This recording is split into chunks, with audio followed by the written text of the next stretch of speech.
दिन हिमाचल प्रदेश और उत्तराखंड में कई जगह बारिश का अनुमान। कोंकण, गोवा और मध्य महाराष्ट्र के ज्यादातर हिस्सों में भी बारिश के आसार। उत्तर प्रदेश में 2 दिन चल सकती हैं तेज हवाएं, वहीं राजस्थान में भी तेज हवाएं चलने की संभावना।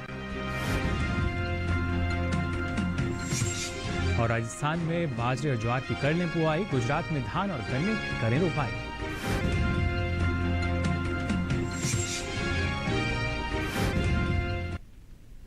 नमस्कार, आप देख रहे हैं दूरदर्शन किसान। मौसम खबर में आप सभी का स्वागत। मैं हूं मुकुल शर्मा। मौसम खबर में जानेंगे अगले आने वाले 2 दिनों में देश के किन हिस्सों में होगी बारिश, कहां रहेगा मौसम साफ, कैसी रहेगी तापमान की स्थिति, साथ ही किसानों के लिए क्या है कृषि विशेषज्ञों की सलाह। लेकिन आइए सबसे पहले नजर डालते हैं मौसम की खास खबरों पर। अगले 2 दिन अगर बात की जाए तो आपको बता दें, गुरुवार को जम्मू कश्मीर, लद्दाख और गिलगित में बिजली की चमक के साथ तेज हवाएं चल सकती हैं। कल और शुक्रवार को हिमाचल प्रदेश और कल उत्तराखंड में बिजली चमकने के साथ ही तेज हवाएं चलने की संभावना है। उत्तर प्रदेश में 2 दिन बिजली चमकने के साथ ही तेज हवाएं चलने की संभावना जताई गई है। कल अरुणाचल प्रदेश, असम और मेघालय में बिजली चमकने के साथ ही तेज हवाएं चलने के भी आसार हैं। नागालैंड, मणिपुर, मिजोरम और त्रिपुरा में भी कल बिजली चमकने के साथ ही तेज हवाएं चलने की संभावना है। 2 दिन बिहार, झारखंड और राजस्थान में बिजली चमकने के साथ ही तेज हवाएं चलने का अनुमान है। तटीय आंध्र प्रदेश, तेलंगाना और रायलसीमा में कल बिजली चमकने के साथ ही तेज हवाएं चल सकती हैं। शुक्रवार को तमिलनाडु और पुडुचेरी में भी, केरल में कल बिजली चमकने के साथ तेज हवाएं चलने का अनुमान है। अंडमान निकोबार में 2 दिन बिजली चमकने के साथ ही तेज हवाएं चलने की संभावना है। हिमाचल प्रदेश में 2 दिन और उत्तराखंड में कल इक्का दुक्का जगह जोरदार बारिश हो सकती है। और आइए अब मौसम की और अधिक जानकारी के लिए रुक कर लेते हैं भारत मौसम विज्ञान विभाग से। डॉक्टर रंजीत सिंह हमारे साथ फोन लाइन पर जुड़ चुके हैं। डॉक्टर रंजीत, बहुत बहुत स्वागत आपका मौसम खबर में। सबसे पहले मानसून की स्थिति जानना चाहेंगे आपसे, क्या स्थिति बनी हुई है फिलहाल मानसून की? एक्चुअली इस समय अगर आप पिछले 24 घंटे की बात करें तो पूरे देश में 12% सामान्य से ज्यादा बारिश हुई है जी। और इस समय मानसून सक्रिय स्थिति में है। और देश के जो 36 मौसम संभाग होते हैं उसमें 20 मौसम संभाग में सामान्य या सामान्य से ज्यादा बारिश हुई है जी। और जनरली जो ज्यादा बारिश हुई तो वो इलाका है केरल, कर्नाटक, महाराष्ट्र, तेलंगाना, आंध्र प्रदेश, उड़ीसा, सौराष्ट्र, वेस्ट राजस्थान, हरियाणा, आसाम, मेघालय जी। और जम्मू कश्मीर, हिमाचल और उत्तराखंड और वेस्ट यूपी में भी सामान्य वर्षा हुई है। इस समय वर्षा थोड़ा MP, east UP, Bihar, Jharkhand, West Bengal में कम हो रही है जी। लेकिन उम्मीद है कि अगले 2 दिनों बाद इन इलाकों में भी मानसून सक्रिय हो जाएगा और वहां भी अच्छी रेन स्टार्ट हो जाएगी जी। अच्छी बारिश वहां देखने को मिल सकती है। लेकिन फिलहाल रंजीत जी, तेज हवाओं की अगर बात की जाए तो देश के किन किन हिस्सों में तेज हवाएं चलने का अनुमान जारी किया गया है? एक्चुअली इस समय गुजरात, महाराष्ट्र के तटीय इलाकों में और उससे लगे हुए जो अरबियन सी का इलाका है उसमें 45 से 55 किलोमीटर पर आवर की गति से हवाएं चलने का अनुमान है जी। और कर्नाटक, केरल कोस्ट पर तथा लक्षद्वीप के एरिया के में 40 से 50 किलोमीटर प्रति आवर से तेज हवाएं चलने का अनुमान है जी। इन इलाकों के मछुआरों को सलाह दी गई है कि समुद्र में कृपया मछली पकड़ने न जाए। जी बिल्कुल। साथ ही तापमान की अगर बात की जाए डॉक्टर रंजीत, क्या स्थिति नजर आएगी आने वाले दिनों में तापमान की? एक्चुअली कुछ दिन पहले उत्तरी भारत में काफी गर्मी पड़ रही थी लेकिन इस समय उत्तर भारत के पहाड़ी राज्यों में तापमान में काफी गिरावट आ चुका है और मैदानी इलाके जैसे पंजाब, हरियाणा, दिल्ली, पश्चिमी यूपी तथा राजस्थान में भी तापमान सामान्य से नीचे आ चुके हैं जी। और दक्षिण भारत में तो कई दिनों से तापमान जो है 1 से 3 डिग्री सामान्य से नीचे चल रहे हैं। तो अभी जो तापमान जो ज्यादा चल रहा है वहाँ मध्य प्रदेश, ईस्ट उत्तर प्रदेश, बिहार, झारखंड जी, क्योंकि वहाँ पे बारिश बंद है इसलिए वहाँ पे तापमान ऊपर चल रहे हैं जी। लेकिन जब वहाँ बादल बढ़ेगा और बारिश होने लगेगी तो वहाँ भी तापमान में गिरावट आ जाएगी और लगभग देश के हर हिस्से में तापमान सामान्य या उससे थोड़ा नीचे साइड में ही रहेंगे। जी बिल्कुल। फिलहाल बहुत बहुत शुक्रिया डॉक्टर रंजीत आपका इस तमाम जानकारी के लिए। तो बता रहे थे भारत मौसम विज्ञान विभाग से डॉक्टर रंजीत सिंह ना सिर्फ मानसून की ताज़ा स्थिति क्या बनी हुई है, कहाँ बारिश हो सकती है और ऐसे में कहाँ पर तेज़ हवाएं चलने के आसार नजर आ रहे हैं, लेकिन बात अगर खासतौर से बारिश की करें तो उत्तर के पहाड़ी और मैदानी इलाकों में बारिश का अनुमान जताया गया है, जबकि पूर्वी भारत में बारिश यहाँ भी हो सकती है। इसके अलावा पश्चिमी राज्यों में बारिश के आसार हैं तो दक्षिण भारत में भी बारिश की संभावना जताई गई है। 2 दिन देश के किन हिस्सों में बारिश होगी और कहां कहां क्या मौसम साफ रहेगा या नहीं, जान लेते हैं इस रिपोर्ट में।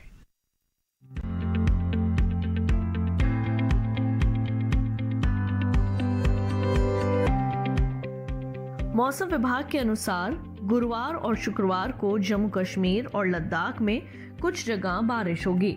हिमाचल प्रदेश और उत्तराखंड में 2 दिन कई हिस्सों में बरसात का अनुमान है। इसके अलावा 2 दिन पंजाब, हरियाणा और दिल्ली में कुछ स्थानों पर वर्षा के आसार हैं। पूर्वी और पश्चिमी उत्तर प्रदेश में 2 दिन कुछ इलाकों में बारिश के आसार हैं। साथ ही 2 दिन पूर्वी और पश्चिमी राजस्थान में भी कुछ जगह बारिश हो सकती है। मौसम विभाग की माने तो पूर्वी भारत में 2 दिन बिहार, झारखंड और ओडिशा में कई स्थानों पर वर्षा हो सकती है। 2 दिन गांगे पश्चिम बंगाल के कुछ इलाकों में पानी बरसेगा। उप हिमालय पश्चिम बंगाल और सिक्किम में 2 दिन ज्यादातर हिस्सों में बरसात होगी। दूसरी ओर 2 दिन अरुणाचल प्रदेश में अधिकतर जगह वर्षा का अनुमान है। असम और मेघालय में 2 दिन ज्यादातर स्थानों पर बादल बरसेंगे। 2 दिन नागालैंड, मणिपुर, मिजोरम और त्रिपुरा के अधिकतर इलाकों में बारिश होगी। मध्य भारत की बात करें तो 2 दिन पूर्वी और पश्चिमी मध्य प्रदेश में कुछ जगह पानी बरस सकता है।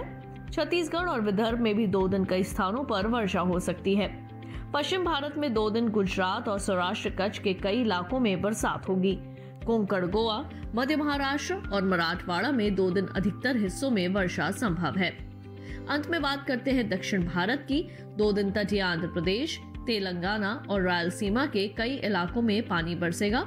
तमिलनाडु और पुडुचेरी में 2 दिन छिटपुट जगह वर्षा होगी। 2 दिन तटीय, उत्तरी और दक्षिणी आंतरिक कर्नाटक के ज्यादातर हिस्सों में बारिश हो सकती है। केरल और लक्षद्वीप में 2 दिन कई स्थानों पर पानी बरस सकता है। 2 दिन अंडमान निकोबार के ज्यादातर इलाकों में बारिश का अनुमान जताया जा रहा है। तो जाना आपने बारिश की स्थिति की अगर बात की जाए, अधिकांश हिस्सों में बारिश की संभावना फिलहाल जताई गई है और पिछले 24 घंटों के दौरान बारिश की स्थिति पर नजर डालें तो आपको बता दें जम्मू कश्मीर, लद्दाख और गिलगित में अधिकतर जगह बारिश दर्ज की गई। साथ ही हिमाचल प्रदेश में भी आप देख सकते हैं कई स्थानों और उत्तराखंड के ज्यादातर इलाकों में भी बादल बरसे। पंजाब, हरियाणा और दिल्ली में भी कई जगह बारिश दर्ज की गई। उत्तर प्रदेश में भी इक्का दुक्का हिस्सों में बारिश दर्ज हुई। वहीं अरुणाचल प्रदेश की अगर बात करें तो यहाँ भी कई इलाकों में पानी बरसा। असम और मेघालय में भी ज्यादातर स्थानों पर बादल बरसे। नागालैंड, मणिपुर, मिजोरम और त्रिपुरा के कई हिस्सों में बारिश दर्ज की गई। उप हिमालय पश्चिम बंगाल और सिक्किम की अगर बात करें तो यहाँ भी अधिकतर स्थानों पर बादल बरसे। गांगे पश्चिम बंगाल में छिटपुट स्थानों पर बारिश दर्ज की गई। इसके साथ ही ओडिशा के ज्यादातर इलाकों में तो बिहार, झारखंड में भी कुछ जगह बारिश हुई। वहीं पूर्वी मध्य प्रदेश में गिने चुने हिस्सों में, जबकि छत्तीसगढ़ में कई स्थानों पर बारिश दर्ज की गई। राजस्थान में भी कुछ जगह तो गुजरात के कई हिस्सों में बादल बरसे। कोंकण, गोवा, विदर्भ, मध्य महाराष्ट्र और मराठवाड़ा में ज्यादातर स्थानों पर बारिश दर्ज की गई। तटीय आंध्र प्रदेश की अगर बात करें तो आप देख सकते हैं इसके साथ ही तेलंगाना के अधिकतर हिस्सों में भी, साथ ही रायलसीमा में कुछ जगह बादल बरसे। तमिलनाडु और पुदुचेरी में भी कहीं कहीं बारिश दर्ज की गई तो केरल के अधिकतर इलाकों और लक्षद्वीप में गिनी चुनी जगह बारिश हुई। वहीं अंडमान निकोबार में भी कुछ स्थानों पर बादल बरसे। और आइए अब बात करते हैं तापमान के हाल की। सबसे पहले जान लेते हैं अधिकतम तापमान का हाल। पूर्वी मध्य प्रदेश की अगर बात करें तो यहाँ इक्का दुक्का स्थानों पर अधिकतम तापमान सामान्य के मुकाबले 5 डिग्री सेल्सियस अधिक दर्ज किया गया। पूर्वी उत्तर प्रदेश के कई इलाकों में भी अधिकतम तापमान सामान्य के मुकाबले 3 से 5 डिग्री सेल्सियस ऊपर रहा, जबकि गुजरात के गिने चुने हिस्सों में अधिकतम तापमान सामान्य के मुकाबले 3 से 5 डिग्री सेल्सियस अधिक दर्ज हुआ। पूर्वी राजस्थान में कुछ जगह अधिकतम तापमान सामान्य के मुकाबले 1.5 से 3 डिग्री सेल्सियस ऊपर रहा। सौराष्ट्र कच्छ के छिटपुट हिस्सों में अधिकतम तापमान सामान्य के मुकाबले 1.5 से 3 डिग्री सेल्सियस अधिक दर्ज किया गया। हालांकि इसके विपरीत जम्मू कश्मीर में कुछ स्थानों पर अधिकतम तापमान सामान्य के मुकाबले 5 डिग्री सेल्सियस नीचे दर्ज किया गया। दक्षिणी आंतरिक कर्नाटक के अधिकतर इलाकों में अधिकतम तापमान सामान्य के मुकाबले 3 से 5 डिग्री सेल्सियस नीचे रहा। तो वहीं उत्तराखंड में कई जगह अधिकतम तापमान सामान्य के मुकाबले 1.5 से 3 डिग्री सेल्सियस नीचे दर्ज हुआ। तो जाना आपने अधिकतम तापमान का हाल। अब आप बात कर लेते हैं न्यूनतम तापमान की स्थिति की। सिक्किम की अगर बात करें तो यहाँ पर कुछ जगह न्यूनतम तापमान सामान्य की तुलना में 1.5 से 3 डिग्री सेल्सियस ज्यादा रहा। बिहार के कुछ हिस्सों में न्यूनतम तापमान सामान्य की तुलना में 1.5 से 3 डिग्री सेल्सियस अधिक दर्ज किया गया। देश के मैदानी इलाकों में आपको बता दें सबसे कम तापमान छत्तीसगढ़ के राजनांदगांव में रहा। यहां तापमान 18 डिग्री सेल्सियस दर्ज हुआ। तो जाना आपने बारिश, तेज हवा और मानसून का हाल। फिलहाल मौसम खबर में यहाँ वक्त चला एक छोटे से ब्रेक का। ब्रेक से लौटेंगे तो आपको बताएंगे क्या कुछ खास रहेगा मौसम में और इस दौरान आप क्या कर सकते हैं कृषि में बेहतर ढंग से। फिलहाल रुक रहेंगे छोटे से ब्रेक के लिए।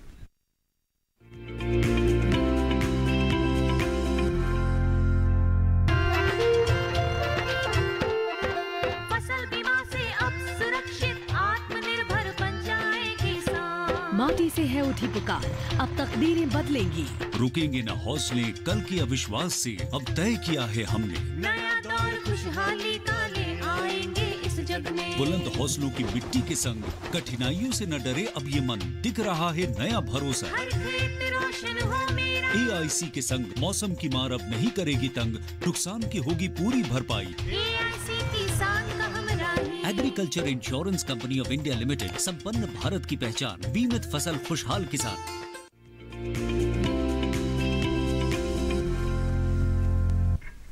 ब्रेक के बाद आप सभी का एक बार फिर स्वागत मौसम खबर में। ब्रेक पे जाने से पहले आपने जाना देश के अधिकांश हिस्सों की बात करें तो बारिश की संभावना जताई गई है और ऐसे में अभी फसलों पर विशेष ध्यान देने की भी आवश्यकता है। अगर किसान कृषि विशेषज्ञ की सलाह से कृषि कार्य करें, फसलों की देखभाल करें तो अच्छी पैदावार ले सकते हैं। खासतौर से अगर इस मौसम में बुआई और रोपाई को लेकर जो किसान हैं कौन कौन से कृषि कार्य कर सकते हैं, आइए जान लेते हैं।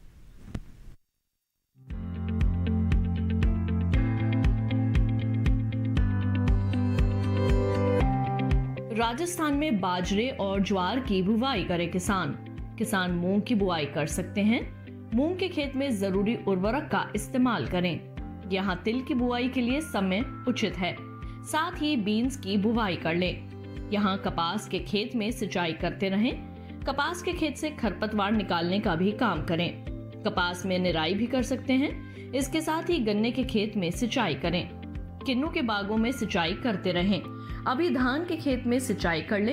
इस समय मूंगफली के खेत में निराई कर सकते हैं। राजस्थान में अरंडी की बुवाई कर ले। इसके अलावा नींबू और संतरे के बागों में सिंचाई करते रहें। गुजरात में धान की रोपाई कर ले। धान के खेत में जरूरी उर्वरकों का प्रयोग करें। किसान गन्ने की रोपाई कर सकते हैं। यहाँ लाल मिर्च के खेत से जल निकासी का प्रबंध करें। साथ ही कद्दू की तुड़ाई कर ले। कद्दू के खेत से खरपतवार निकालने का काम करें। बाजरे की रोपाई के लिए खेत को तैयार कर सकते हैं। बाजरे के खेत में जरूरी उर्वरक डालें। इसके अलावा गन्ने के खेत में भी जरूरी उर्वरकों का प्रयोग कर लें। गन्ने के खेत से ही जल निकासी का भी प्रबंध कर सकते हैं। भिंडी के खेत से घास फूस निकालें। गुजरात में कपास के खेत में जरूरी उर्वरक का इस्तेमाल करते रहें। किसान केले के बागों में जरूरी उर्वरक डालें। तो जाना आपने कौन कौन से कृषि कार्य आप फिलहाल कर सकते हैं इस मौसम में और खासतौर से अब आइए बात करते हैं आज की फसल जिसमें आपको बताने जा रहे हैं टमाटर की खेती के बारे में। क्योंकि व्यावसायिक स्तर पर अगर देखा जाए तो बड़े पैमाने पर इसकी खेती की जाती है हमारे देश में, लेकिन और किन किन बातों का ख्याल आपको रखना होगा इसके लिए नजर डाल लेते हैं इस खास रिपोर्ट पर।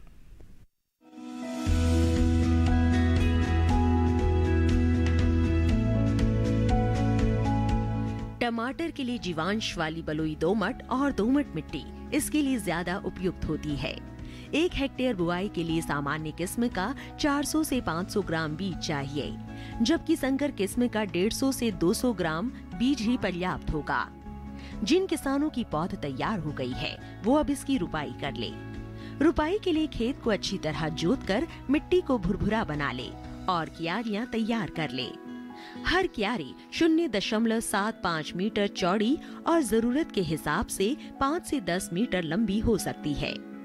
ध्यान रहे कि सीमित बढ़वार वाली फसल के लिए कतार से कतार के बीच की दूरी 60 सेंटीमीटर और पौध से पौध की दूरी 45 सेंटीमीटर होनी चाहिए, जबकि असीमित बढ़वार वाली फसलों में कतार से कतार की दूरी 75 सेंटीमीटर और पौध से पौध के बीच की दूरी 50 सेंटीमीटर होनी चाहिए।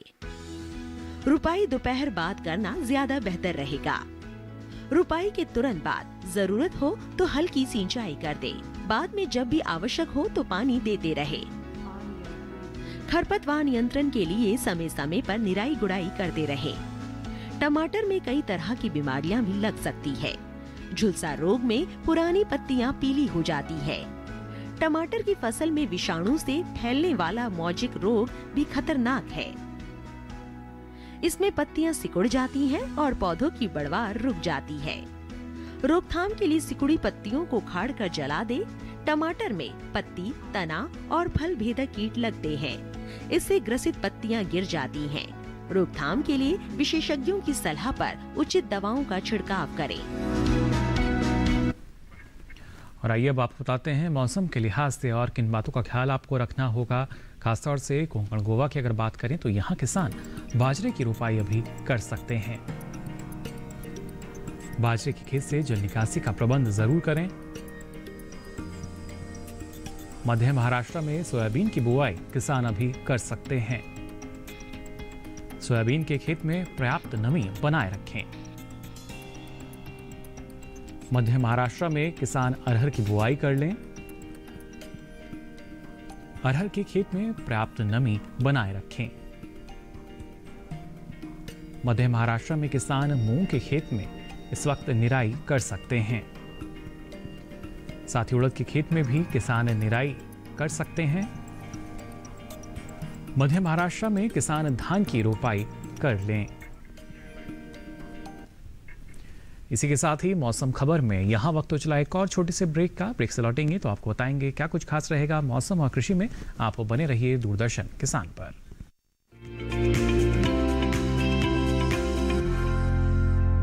अब कैसी भी आपदा हमारी फसल पे आ जाए, क्षति होने पर हमारे दावों का उचित भुगतान मिलता है, क्योंकि हमने लिया है प्रधानमंत्री फसल बीमा। बुआई से फसल कटाई तक हर जोखिम का दावा, न्यूनतम प्रीमियम पर अधिकतम भुगतान का वादा। योजना से हर साल जुड़ रहे हैं 5 करोड़ से ज्यादा किसान। अब आपकी है बारी। नजदीकी कृषि कार्यालय, सहकारी समिति, बैंक शाखा, अधिकृत बीमा कंपनी या जन सेवा केंद्र में स्वेच्छा से करा सकते हैं पंजीकरण। फसल बीमा पोर्टल या फसल बीमा ऐप द्वारा भी किया जा सकता है पंजीकरण। प्रधानमंत्री फसल बीमा योजना, आपकी फसलों का संपूर्ण सुरक्षा कवच। कृषि एवं किसान कल्याण मंत्रालय, भारत सरकार।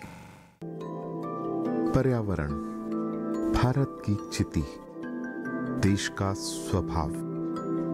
भारत में पर्यावरण सिर्फ जलवायु नहीं, आबो हवा नहीं, सिर्फ पेड़ पौधे, नदी पर्वत नहीं। भारत में पर्यावरण एक जीवन शैली है, सिर्फ लौकिक नहीं बल्कि दिव्य भारत का आईना। आइए आपका परिचय कराते हैं ऐसी ही कुछ परंपराओं से, इन्हीं जीवन मूल्यों से। कार्यक्रम प्रकृति उत्सव, रिविजिटिंग इंडियन एनवायरनमेंट ट्रेडिशन, देखिए हर गुरुवार सुबह 7:30 बजे सिर्फ डीडी किसान पर।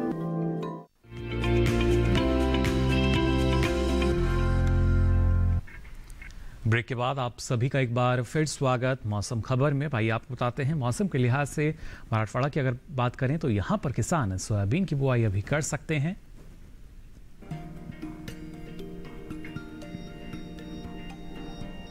साथ ही टमाटर की रोपाई किसान करते रहें। मराठवाड़ा में किसान बैंगन की रोपाई अभी कर सकते हैं। साथ ही किसान लाल मिर्च की रोपाई के लिए अभी तैयारी कर सकते हैं। समय जो है उचित है रोपाई के लिए। वहीं विदर्भ में अरहर की बुआई भी किसान कर सकते हैं। विदर्भ में कपास की बुआई किसान करते रहें। मूंग और उड़द की बुआई भी किसान यहां कर सकते हैं। विदर्भ में किसान मक्के में आवश्यकता अनुसार निराई करें। साथ ही विदर्भ में किसान मक्के की बुआई कर लें। मक्के के खेत से जल निकासी का प्रबंध जरूर करें। और आइए एक बार फिर नजर डालते हैं मौसम की खास खबरों पर। क्या कुछ खास रहेगा, आइए जानते हैं। 2 दिन उत्तर प्रदेश के छिटपुट हिस्सों में तेज बारिश के आसार हैं। अरुणाचल प्रदेश, असम और मेघालय में 2 दिन गिने चुने इलाकों में भारी बारिश की संभावना जताई गई है। 2 दिन नागालैंड, मणिपुर, मिजोरम और त्रिपुरा में इक्का दुक्का जगह मूसलाधार बारिश हो सकती है। उप हिमालय, पश्चिम बंगाल और सिक्किम में 2 दिन कहीं कहीं जोरदार बारिश का अनुमान है। 2 दिन बिहार और गुजरात में छिटपुट स्थानों पर मूसलाधार बारिश का अनुमान जताया गया है। 2 दिन मध्य महाराष्ट्र और कोंकण गोवा में गिने चुने स्थानों पर भारी बारिश हो सकती है। सौराष्ट्र, कच्छ और मराठवाड़ा की अगर बात करें तो कल यहां इक्का दुक्का हिस्सों में जोरदार बारिश का अनुमान है। 2 दिन अंडमान निकोबार में इक्का दुक्का स्थानों पर तेज बारिश की संभावना जताई गई है। 2 दिन गुजरात, महाराष्ट्र तट पर 44 से 55 किलोमीटर प्रति घंटे की रफ्तार से तेज हवाएं चल सकती हैं। फिलहाल मछुआरों को इन इलाकों में ना जाने की सलाह जारी की गई है। और आइए अब एक नजर डाल लेते हैं अगले 4 दिनों के लिए प्रमुख शहरों के तापमान पर।